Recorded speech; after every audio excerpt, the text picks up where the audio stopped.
Violet, it takes a lot of courage to make that kind of decision. He gets +1 carapace, making after his Baneling bust, if it does not succeed, let's say he just busts down the wall, he loses all his Banelings. I'll tell you what. His Zerglings still remain. Like they're a lot. They soak in a lot more damage just with that +1 carapace. I'll tell you, his courage was definitely well drawn from being able to pick off so many Marines in the middle of the map. Literally, he knew that was a huge force that was sent from Alive. That after he killed all those Marines off, he literally could do whatever he wanted. As soon as he killed off all those Marines, we saw an influx of 22 more Lings on their way across the middle of the map. He slammed down that Z key and made as many Zerglings as he could. So, gonna go ahead and get Shakura's Plateau loaded up and ready to go, guys. This is Alive's choice in terms of map, and here we go. In the far top right corner, who do we have? We have the blue Terran player. He is alive. There he is, man. And his opponent, the last color on the rainbow, he is violet. Is it really the last color? Is it yellow? Am I wrong? I need to look at a rainbow. Dude, what is wrong with you, man? Red or Roy G. Biv, son. See, when it rains in the Midwest, instead of actually going out and looking and getting wet, I just sit in my room and play Star. So, unfortunately, I have not seen a rainbow for a good almost I mean, 2 years. Man, this game's been out for a while. Rainy day StarCraft. Yeah, well, now Overlord now moving to the top right corner, of course, going to the normal area, will find his opponent pretty soon. It's very, very nice to always have that Lord see if we can get a gas timing as well. What are we going to see from Alive, though? Of course, he's got a lot of possibilities. We've been seeing a lot of Terrans all weekend long on bigger maps, just trying their best to grab that command center as fast as possible, keep their economy up with their opponent, and if they can, follow up with a 2-base push. If Violet or any other Zerg does try to follow up with an expansion a little bit too early, it really comes down to Terran, it seems like, this whole entire weekend to be the aggressors, and Zerg players have been really doing a good job of really keeping an eye out on the Xel'Naga and having a few Lings outside to really keep an eye out how many units are coming.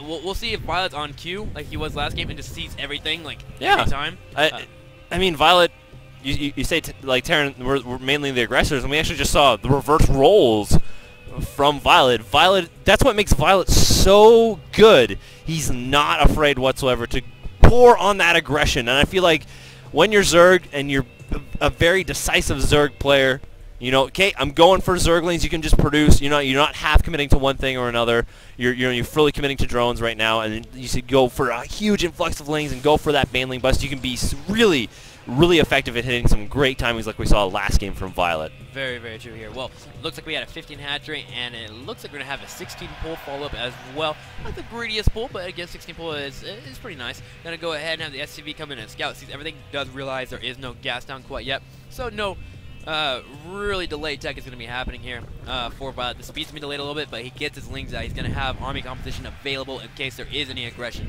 He did have a scout, though. The drone saw everything. Let's go on pull vision. Did see everything within Alive's base. Saw there was no gas. Saw there was no other production facilities. You can see he actually looked around the whole entire area here, and so he can definitely assume there's a command center follow-up afterwards. So from here, his job is to go ahead and make sure that a bunker does not get up, because Alive's going to try to get one, but it won't really matter whatsoever if he does. There's not enough real DPS from one Marine. But again, just make sure not to lose any drones and be careful here. Don't make any mistakes that you shouldn't make. Yeah, I mean, 2 drones is not going to be able to take on an SCV and a Marine. One Overlord will get poked at. He's like, no, don't hurt me. But I wouldn't hurt anyone if I talked like that. I would feel horrible. I would feel sad. I think one thing we're going to see from Alive here, he's going to play a lot safer. He's going to be very wary. And now that Violet has shown a Baneling bust in that first game on such a large map, even at Tal'Darim Altar, that actually may have factored into the meta game. Well, Violet hit a timing that a lot of Zergs are trying to hit with a lot of Lings, actually. Yeah. Where the supply depot walls are going up to, in terms of defense, for Terran players. They have their bunker, and then they have supply depot walls just to prevent Baneling bust. And we see a lot of Zerg players just hitting with pure Zerglings. With Banelings, if you don't throw a Baneling that's up too early to sacrifice economy, you're not going to hit that timing. So you just go pure Ling and try to get in there and get surrounded on Marines. And we saw DRG actually do that against, I believe, Marine King. Winter Arena, and then Violet just hit that same timing, but he had a Baneling nest available afterwards as well. So,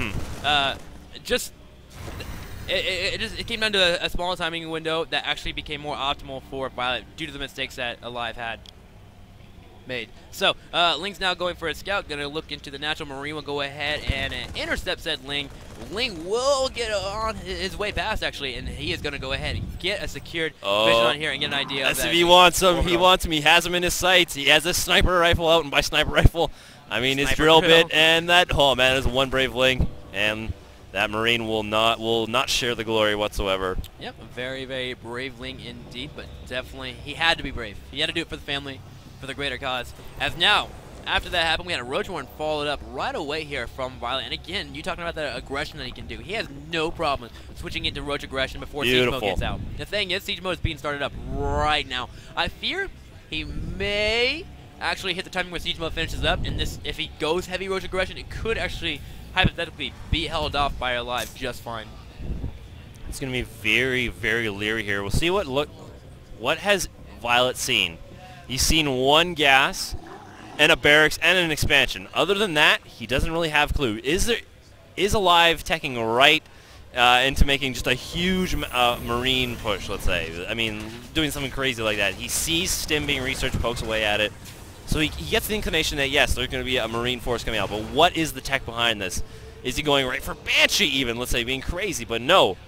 In fact, Alive is going to be going right for Siege Mode, and it looks like it's going to be that Roach Bane bust that he's very well known for. Yeah, let me check into the Harvesters really quick. Yeah, it's going to be a 34 to 35 Baneling all-in, Baneling Roach all-in that really has to do a lot of damage to cripple your opponent, or you're going to be so far behind in terms of tech. You delay your layer so long as well. So that's what it looks like. 22 Lings have now been queued up. Bunker Wall has gone up and more supply depots. The way to actually really counter this is one Siege Mode. We see a lot of Terran players actually forgo Stim Pack just to make sure they have a number of Marines out. Rather, they'll get a reactor instead.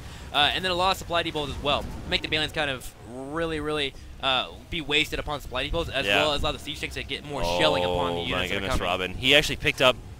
Is he moving out his forces along the bottom of the map here as Violet is actually at the front?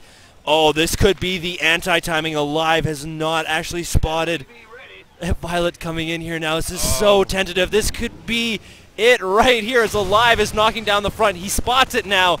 He's committed to this one attack, though. His only siege tank with siege mode is at the main base of Violet. The Banelings coming in here. SCV's retreating desperately, but the Banelings are crawling their way in there. The explosions. SCVs go down for Alive.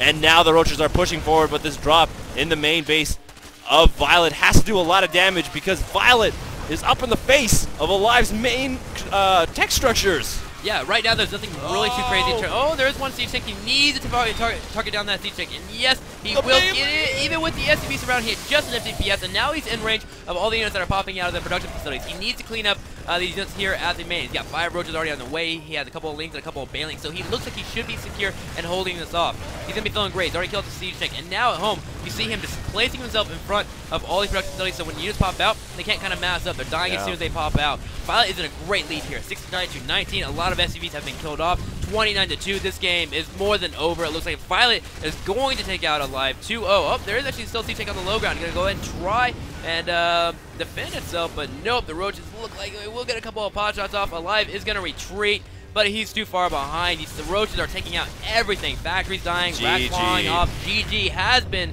called there, and it looks like, ladies and gentlemen, Violet is going to be moving forward. Alive has fallen.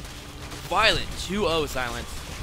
You know, Alive obviously picking this map, Shakura's Plateau, to do, in fact, specifically that siege tank Marine attack and having the siege tank on the low ground and then elevating Marines up to that high ground. That was very planned out by Alive. Yes. Unfortunately, not taking into account that the timing of the Roach Bane bust. If he had that one siege tank on the high ground there, sitting atop 2 levels up higher in his main base, that would have made an incredible difference in that push. And unfortunately, the anti-timing out of Alive, and Violet's able to take game number 2. Yeah, he really seemed to not really do any scouting whatsoever. I didn't see him actually put a scan down. Now, granted, that's a very good point as well. But I believe actually the Banelings was in the top right of the main, as well as the Roach Warren in the bottom left. Had he just put a scan down on a normal timing, he would have seen that it could have been coming and prepared for it a little bit better. But he even didn't move out from his natural whatsoever. If he had a Marine patrolling